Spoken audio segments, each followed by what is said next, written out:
Hi. I suppose every story about betrayal begins the same way, with trust. Mine was no different. I trusted my wife, Sophie, implicitly. For the past 15 years, she had been my rock, my partner, and my confidant. We built a life together, shared secrets, and created routines that felt unbreakable. At least that's what I thought. Life in our small town was predictable, almost idyllic. We had 2 children, a dog that chewed through everything in sight, and a modest house with a yard big enough for summer barbecues. I worked as a contractor, often taking on projects that kept me out late, while Sophie managed a small art gallery downtown. Her work was her passion, and I admired the way she threw herself into it. When I saw her glowing at an opening or speaking animatedly to a customer, I felt proud to call her my wife. The first cracks appeared so subtly that I almost missed them. Sophie had always been busy with gallery events, but over the past few months, her absences began to feel different. She claimed to be attending more networking events, traveling to nearby cities to meet potential clients or scout artists. It seemed reasonable enough. The art world was competitive, and she had always been ambitious. But there was something in the way she avoided eye contact when she told me about these trips, the way she'd quickly change the subject if I pressed for details. I didn't want to doubt her. I had no reason to, or at least that's what I told myself. The tipping point came on an otherwise ordinary Wednesday. I had come home early from a job site, hoping to surprise Sophie with lunch. The house was quiet when I walked in, save for the soft hum of the washing machine in the laundry room. Her phone was on the kitchen counter, buzzing with notifications. Sophie rarely left her phone unattended, and for some reason that tiny detail struck me as unusual. I tried to ignore it, focusing instead on the takeout containers I had brought home. But when another notification popped up on the screen, my curiosity got the better of me. I glanced at the phone, expecting to see messages about the gallery or from one of her friends. Instead, there was a name I didn't recognize. A man's name. The message preview was innocuous enough, but it still sent a chill down my spine. "Can't wait to see you again." My stomach dropped. I told myself it could be innocent, that it was probably a misunderstanding. But as I stood there staring at the phone, a sickening sense of dread settled over me. I felt like I was standing on the edge of a cliff, staring into an abyss I wasn't ready to face. I didn't confront Sophie that day. Instead, I began paying closer attention to her behavior. Over the next few weeks, I noticed the little things that had once escaped me. The way she'd step outside to take certain calls, the quick glances at her phone followed by a faint smile, the way she seemed distracted even during family dinners. I hated the growing suspicion in my chest, hated how it made me feel like an intruder in my own life. My breaking point came on a Saturday morning. Sophie had left early, claiming she needed to meet a potential artist in the neighboring city. The kids were at a friend's house, and I found myself alone with nothing but my thoughts. That's when I decided to take a closer look at her phone. I hated myself for the invasion of privacy, but the doubt had become unbearable. What I found confirmed my worst fears. There were messages between Sophie and a man named Greg, messages that left no room for interpretation. They spoke of secret rendezvous, of moments stolen between gallery events, of plans for weekends that didn't involve me or the kids. Each word felt like a knife to the chest, cutting deeper than I thought possible. I sat there for what felt like hours, staring at the screen as the reality of Sophie's betrayal sank in.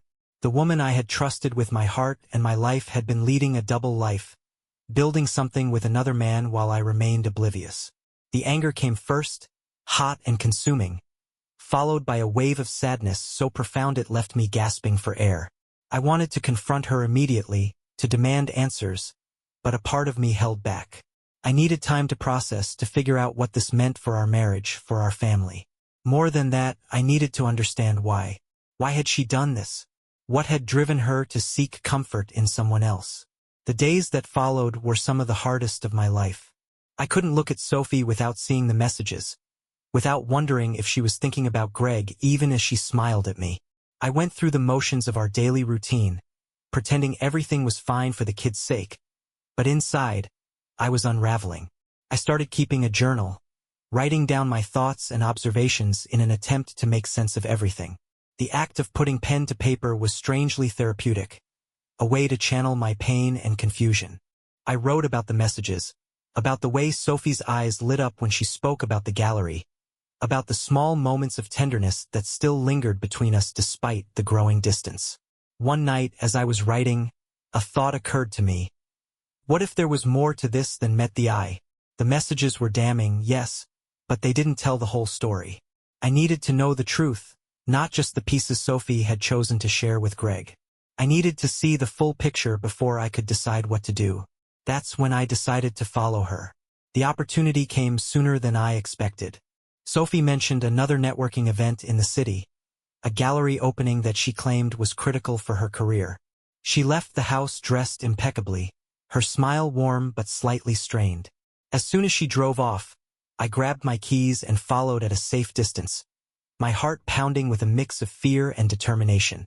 She drove to a hotel downtown, parking in the far corner of the lot. I watched from a distance as she entered the lobby, her phone in hand. Moments later, Greg appeared, his demeanor casual but unmistakably familiar. They greeted each other with an ease that spoke of countless meetings like this, their body language intimate in a way that made my stomach churn. I stayed in the car, watching as they disappeared into the hotel. I felt a strange mix of validation and devastation, the confirmation of my suspicions bringing no comfort. The woman I loved, the mother of my children, was having an affair. And now I had to decide what to do about it. When Sophie returned home later that night, she was all smiles, chatting about the event as though nothing had happened. I played along, my own smile forced, my responses clipped. Inside I was seething, but I knew I needed to bide my time. Confronting her in the heat of the moment wouldn't solve anything. I needed to be smart, to think carefully about my next steps. As I lay in bed that night, staring at the ceiling, I realized that this was only the beginning. Sophie's betrayal had cracked the foundation of our marriage, but the questions it raised were far from answered. Why had she done this? Was our marriage salvageable? And most importantly, how would I protect my children from the fallout? The path ahead was uncertain, filled with pain and difficult choices. But one thing was clear. I couldn't ignore the truth any longer. The time for pretending was over. The days after witnessing Sophie's betrayal were a haze of conflicting emotions. I went to work, played with the kids, and carried on with life as though nothing had changed. But inside, I was drowning. Every glance at her, every shared meal, felt like a performance. She was acting as if everything was normal, and perhaps in her mind, it was. The audacity of her deceit left me oscillating between rage and sorrow. I couldn't bear the idea of confrontation yet. Instead, I needed to understand more. Who was Greg? What had Sophie been seeking in him that she no longer found in me? And, most importantly, how far had this gone? I began searching for answers, though part of me dreaded what I might uncover. I started by diving into her digital life. Late at night, when Sophie was asleep, I accessed her emails and social media accounts. It felt wrong, invasive, but I convinced myself it was necessary. The messages between her and Greg painted a picture of their relationship, an affair that was calculated, passionate, and deeply emotional. They exchanged long emails about their hopes and dreams, about frustrations with their lives, and, most painfully, about me. Sophie described feeling neglected, unfulfilled, and disconnected. Reading her words was like reliving every argument we'd ever had, but amplified and twisted by her perspective. I saw myself through her eyes. A man who worked late, who brought his stress home, and who had stopped noticing the little things that made her feel special. There was truth in her complaints, but they were wrapped in betrayal, making them impossible to address with any clarity. The more I read, the clearer it became that Greg wasn't some fleeting fling. He was a colleague of hers, someone she'd met during an art convention a year ago. Their shared interest in the arts had quickly turned into mutual admiration, and then into something far deeper. They had built a fantasy together, one where responsibilities like kids, bills, and a husband didn't exist. One email, in particular, stood out. It was dated 2 weeks before I discovered their relationship. Sophie had written to Greg about feeling torn, about how much she cared for him, but also about how much she loved our children. She never mentioned me by name in that email, but it was clear she felt trapped between two lives. Reading her words didn't make her betrayal any easier to accept, but it added a layer of complexity that I hadn't anticipated. Sophie wasn't just running away from our marriage. She was running toward something she believed she had lost. With every new piece of evidence, I felt the walls of my life closing in.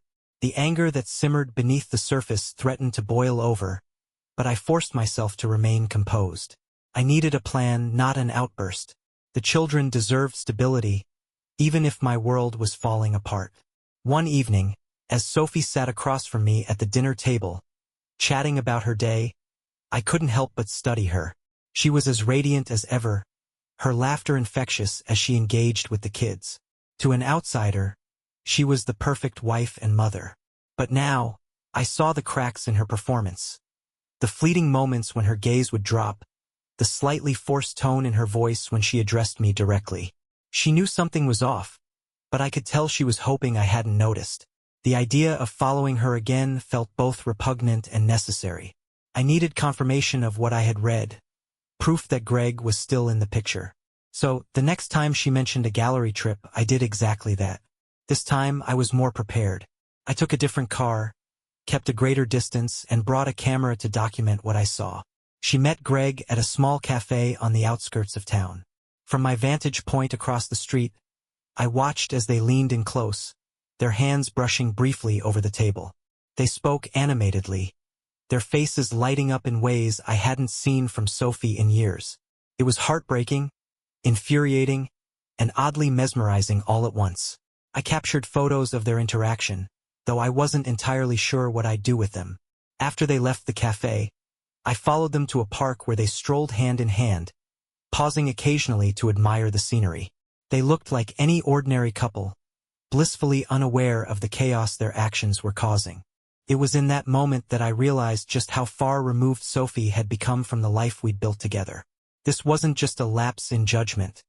It was a choice. Returning home that night, I felt a strange sense of calm.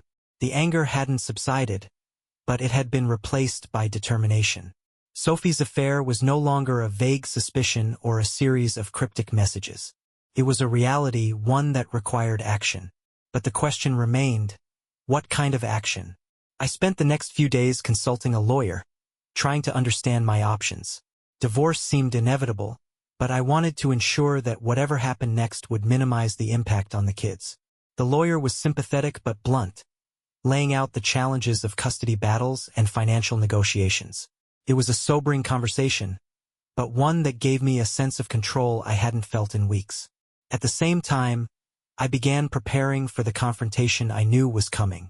I rehearsed what I would say, how I would present the evidence, and how I would respond to her excuses. Part of me wanted to yell, to demand answers, but I knew that approach wouldn't help. If I wanted the truth and a path forward, I needed to remain calm. When the day finally arrived, it felt almost anticlimactic. Sophie had just returned from another supposed gallery trip, her demeanor cheerful as she unpacked her bag in the kitchen. I waited until the kids were in bed before calling her into the living room. She looked at me with a mix of curiosity and apprehension, sensing the seriousness of my tone. I began by laying out everything I knew. The messages, the photos, the meetings. I spoke calmly but firmly, refusing to let my emotions get the better of me. As I presented each piece of evidence, Sophie's face fell, her initial attempts at denial crumbling under the weight of the truth. She sat in stunned silence as I finished, her hands trembling as she clutched the edge of the couch. What followed was a torrent of emotions. Tears, apologies, and attempts at explanations that only deepened my sense of betrayal. Sophie admitted to everything, though her reasons felt hollow. She spoke of feeling invisible, of longing for the excitement and passion that had once defined our relationship. She insisted that she never intended to hurt me or the kids, that she had been caught up in something she couldn't control. Her words might have softened me in another time, in another life. But now they felt like too little, too late. The damage was done, and no amount of regret could undo it. I told her as much, my voice steady despite the storm raging inside me. We agreed to take some time apart, for the sake of the kids and our own sanity. Sophie moved into a friend's apartment, leaving me to pick up the pieces of our fractured life. The house felt emptier without her, but it was a relief not to have her presence as a constant reminder of what had been lost. As I lay awake that night, staring at the ceiling, I realized that this was only the beginning. The road ahead would be long and difficult, filled with choices I never thought I'd have to make.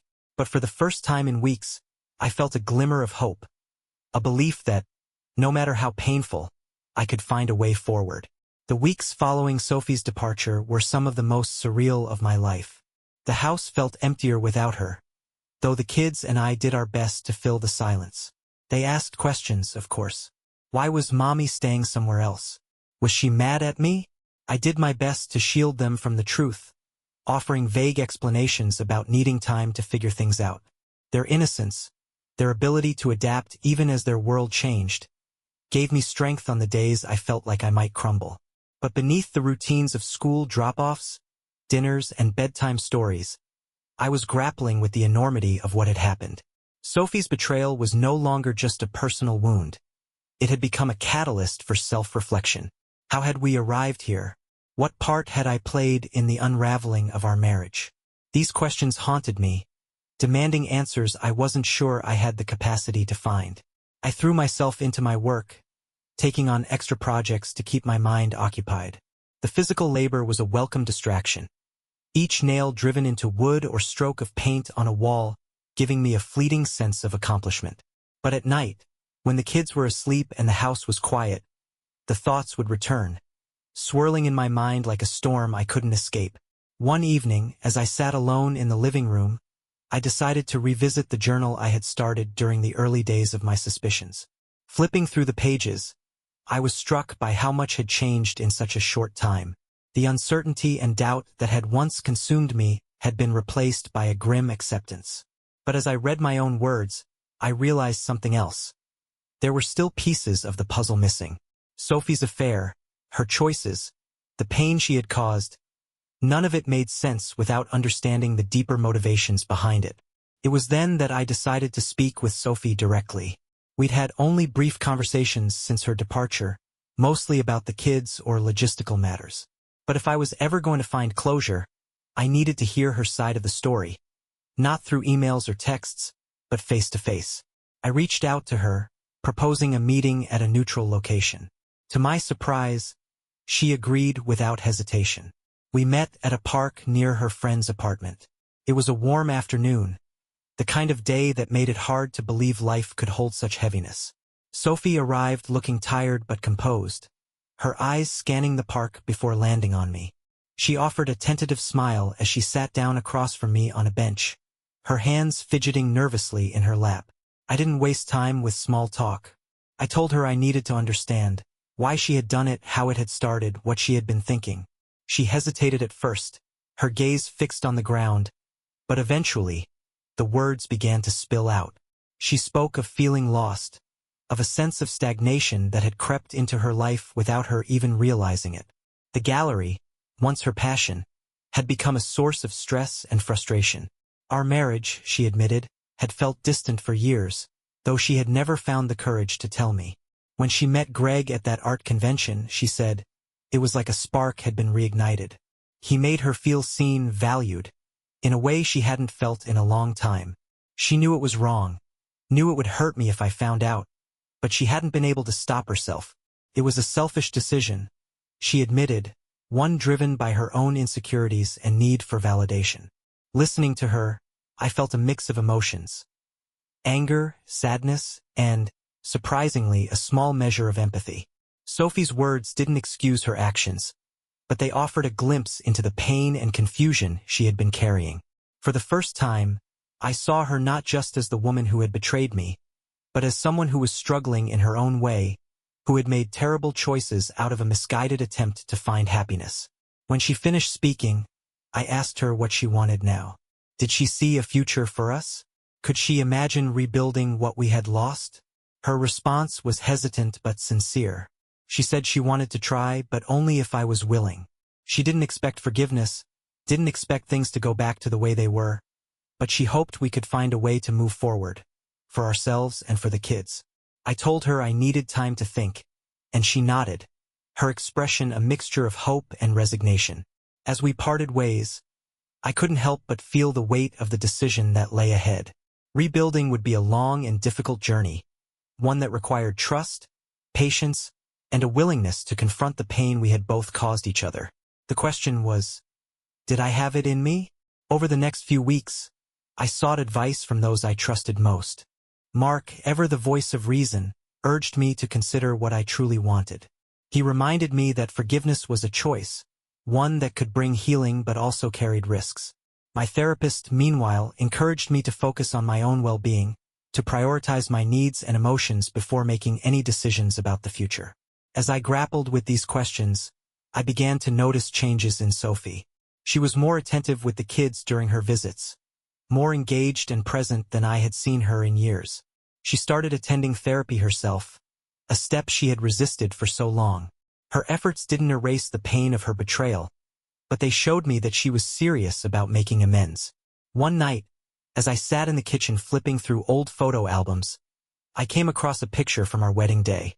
Sophie and I were standing under a canopy of flowers, her smile radiant as she looked at me. I stared at the photo for a long time, memories of that day flooding back. We had been so young, so full of hope and promise. I wondered if those people still existed beneath the layers of hurt and disappointment we had accumulated over the years. The decision, when it came, felt both monumental and strangely anticlimactic. I called Sophie and asked her to meet me again, this time at our home. When she arrived, I told her that I was willing to try.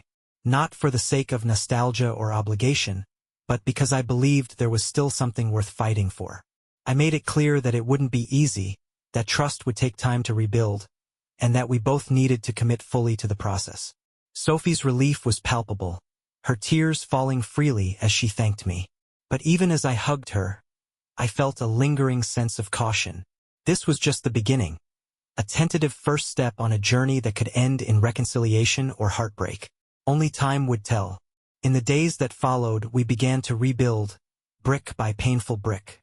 Therapy sessions became a regular part of our routine, both individually and as a couple.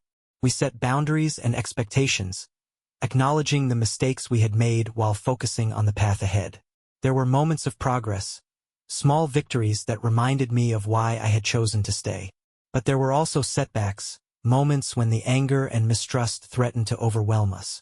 Through it all, the kids remained my anchor. Their laughter, their unconditional love, were a reminder of what truly mattered.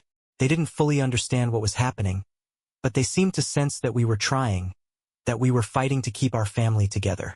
As I lay in bed one night, listening to the steady rhythm of Sophie's breathing beside me, I realized that forgiveness wasn't a destination. It was a journey, one that required effort, vulnerability, and a willingness to confront the darkest parts of ourselves. The road ahead was uncertain, but for the first time in a long time, I felt a glimmer of hope. Rebuilding trust is a strange thing.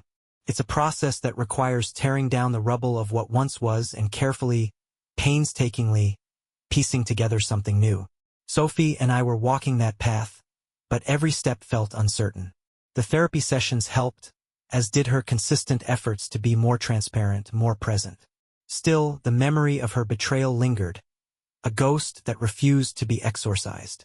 In the months that followed my decision to give our marriage another chance, life began to settle into a semblance of normalcy. Sophie moved back into the house, a transition we navigated with cautious optimism. The kids were ecstatic to have her home, their joy a stark contrast to the trepidation I felt. We resumed our routines, family dinners, weekend outings, bedtime stories, but beneath the surface, I was constantly watching, waiting for any sign that she might falter again. It wasn't an easy way to live, but I told myself it was temporary.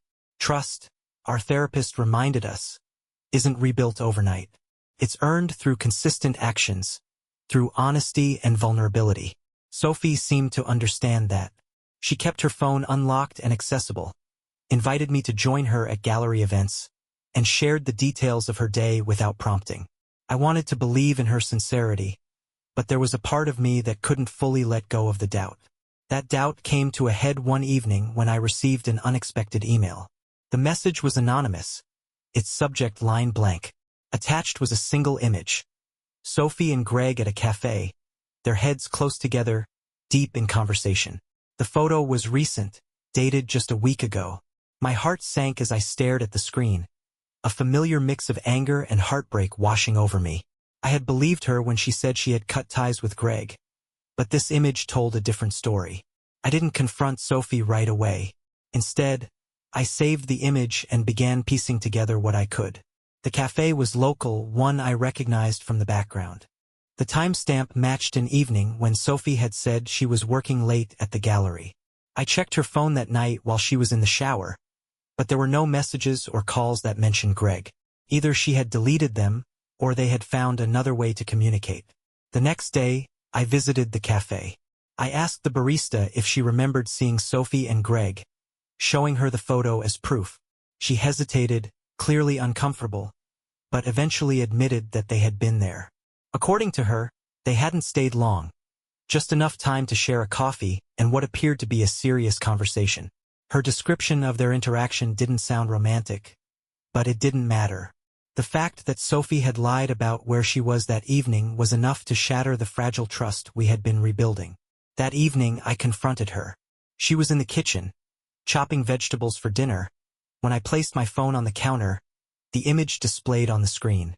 She froze, her expression shifting from confusion to panic as she realized what I was showing her. For a moment, neither of us spoke. The tension in the room was palpable, the air heavy with unspoken accusations. Sophie's explanation was halting, her words tumbling out in a rush as she tried to make me understand. She claimed that she had met Greg to close the chapter, to ensure there were no lingering feelings or unfinished business. She insisted that the meeting had been brief, that nothing inappropriate had happened, and that she hadn't told me because she didn't want to upset me. Her reasoning might have made sense in another context, but in this one, it felt like yet another betrayal. I told her as much, my voice trembling with anger. She had promised me honesty, transparency, and she had failed. Whether or not her intentions were innocent, the fact remained that she had lied, and that lie cut deeper than I expected. Our therapist had warned us about setbacks, about the possibility of stumbling on the road to reconciliation. But hearing those warnings and living through them were two very different things. That night, as I lay awake in bed, I couldn't shake the feeling that our marriage was built on a foundation that might never be stable again. How could I trust her when every reassurance felt like a prelude to another lie? In the days that followed, Sophie doubled down on her efforts to repair the damage. She wrote me a letter, pouring her heart onto the page in a way that was both raw and heartbreaking. She admitted to her mistakes, to the fear and shame that had driven her actions. She begged for another chance, promising to do whatever it took to rebuild my trust. Her words were sincere, but sincerity alone wasn't enough. I needed proof, consistency, and time. Mark, ever the pragmatic friend, urged me to take a step back and reassess. He reminded me that I had already given Sophie a second chance, and that I needed to consider what was best for my own well-being and that of the kids. His advice was sound, but it didn't make the decision any easier. Part of me still loved Sophie, still wanted to believe that we could find our way back to each other. But another part of me wondered if I was holding onto a dream that no longer existed. As the weeks turned into months, life settled into a new rhythm. Sophie continued her efforts to rebuild trust, attending therapy regularly and keeping her distance from Greg. She became more involved in the kids' lives, throwing herself into their school activities and hobbies. On the surface, things seemed to be improving, but beneath the veneer of normalcy, I felt a growing sense of detachment. It wasn't until a chance encounter that everything changed. I was at a hardware store, picking up supplies for a home project, when I ran into Greg. He looked surprised to see me, his expression shifting from discomfort to something that resembled guilt. I hadn't planned on speaking to him, but the opportunity was too good to pass up. Our conversation was brief but illuminating. Greg confirmed that Sophie had reached out to him, but he claimed that their meeting had been entirely platonic. He seemed genuinely remorseful for his role in the affair, insisting that it was over and that he had no intention of pursuing Sophie again. But there was something about his demeanor that didn't sit right with me. A hesitance, a reluctance to meet my eyes. It was as though he was holding something back. That night, I couldn't shake the feeling that there was more to the story. I revisited the image from the cafe, scrutinizing every detail. Something about it felt off, though I couldn't quite put my finger on what. Then it hit me, the angle of the photo. It had been taken from a vantage point that suggested the photographer was deliberately watching them, not just passing by. I began to wonder if someone else was involved, someone who had been following Sophie and Greg, documenting their interactions. The idea was both unsettling and intriguing. If there was a third party orchestrating this, what was their motive? Were they trying to help me, or were they playing their own game? As the pieces of the puzzle began to shift, I realized that the answers I sought might not come from Sophie or Greg, but from the person who had sent me the photo. And so, with equal parts dread and determination, I resolved to find out who they were, and why they had chosen to intervene in my life. The weeks following the revelation about Emily's coworker were marked by a cautious sense of progress. The weight of betrayal still hung heavy in the air, but there was also a newfound determination to move forward. Emily and I had both committed to rebuilding our marriage, though the path was anything but straightforward. Every step forward seemed to be accompanied by a reminder of the past. A memory, a stray comment, or even a look that carried unspoken questions. Richard had handled the situation with Emily's coworker swiftly and discreetly, ensuring that they were removed from her professional sphere. It was a relief to have one less threat looming over us, but their actions had left scars of their own. The idea that someone had been watching us, interfering in our lives with such calculated intent, was difficult to shake. It added an edge of paranoia to our attempts at reconciliation, a lingering fear that we were still being observed. Despite these challenges, there were moments of genuine connection. Emily's efforts to repair our relationship were evident in everything she did. She planned family outings, cooked meals that she knew were my favorites, and made a concerted effort to be present in the small, everyday moments that had once gone unnoticed. I too was trying. I made a point of leaving work earlier, spending more time with the kids, and actively engaging in our therapy sessions. Slowly, tentatively, we began to find a rhythm again. But healing isn't linear. For every moment of progress, there was a setback waiting just around the corner. One such moment came on a quiet Saturday afternoon. We had spent the morning cleaning the house and were enjoying a rare, lazy afternoon when Emily's phone buzzed on the coffee table. The sound was innocuous, but it sent a ripple of tension through me. Old habits die hard, and the sight of her reaching for her phone brought back a flood of memories I'd rather forget. Emily must have noticed my reaction because she hesitated, her hand hovering over the phone before she picked it up. She glanced at the screen, her expression neutral, and then set it back down without responding. "It's just a reminder from the gallery," she said softly, as if sensing the storm brewing inside me. I nodded, forcing a smile, but the moment left a bitter aftertaste. Trust, I realized once again, was a fragile thing, easily disrupted by even the smallest of triggers. As the weeks turned into months, I began to notice subtle changes in myself. The anger that had once consumed me was beginning to dissipate, replaced by a sense of guarded acceptance. I didn't trust Emily completely. Not yet. But I was starting to believe in the possibility of trust. It was a precarious balance, one that required constant effort from both of us.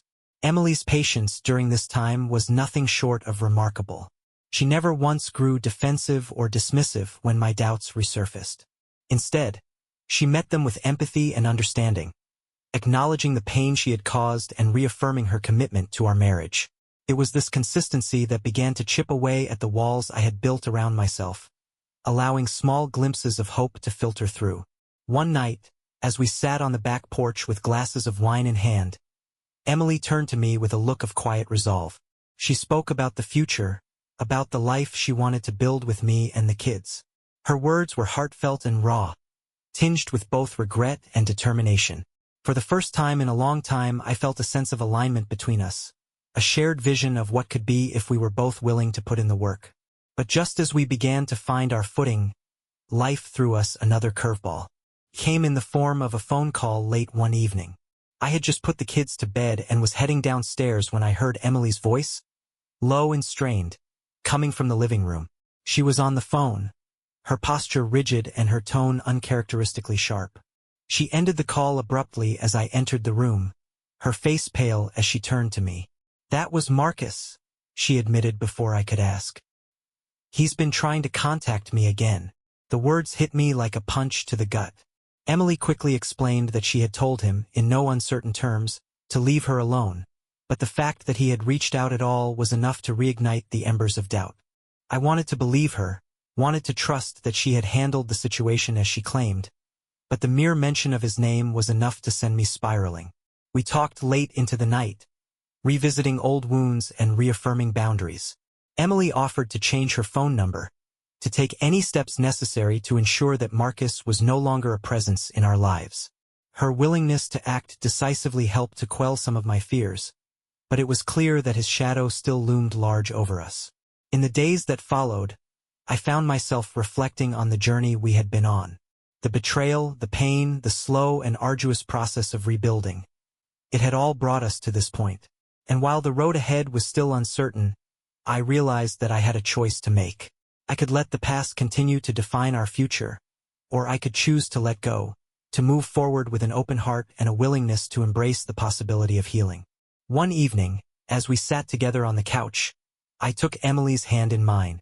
I told her that I was ready to forgive, not because I had forgotten what had happened, but because I wanted to believe in the life we could create together. Her eyes filled with tears as she squeezed my hand, and in that moment, I felt a weight lift from my shoulders. It wasn't a perfect resolution, but it was a step in the right direction. The months that followed were a testament to the resilience of love and the power of choice. Emily and I continued to navigate the complexities of our relationship, learning to communicate more openly and to prioritize each other in ways we hadn't before. The process was far from easy, but it was worth it. Looking back, I realized that the journey we went through was both a test and a transformation. The pain of betrayal had forced us to confront the cracks in our foundation, to rebuild with intention and care. And while the scars of the past would always remain, they had become a part of our story, a reminder of where we had been and how far we had come. As I sit here now, watching Emily laugh with the kids in the backyard, I feel a sense of gratitude I never thought possible. Our marriage is not the same as it once was, but in many ways it's stronger. We have learned to see each other anew, to value the connection we share and to fight for it every day. And for that, I am profoundly grateful. How was the video? Don't forget to like and subscribe for more videos. Leave your thoughts in the comment below. Thank you for watching. Bye bye.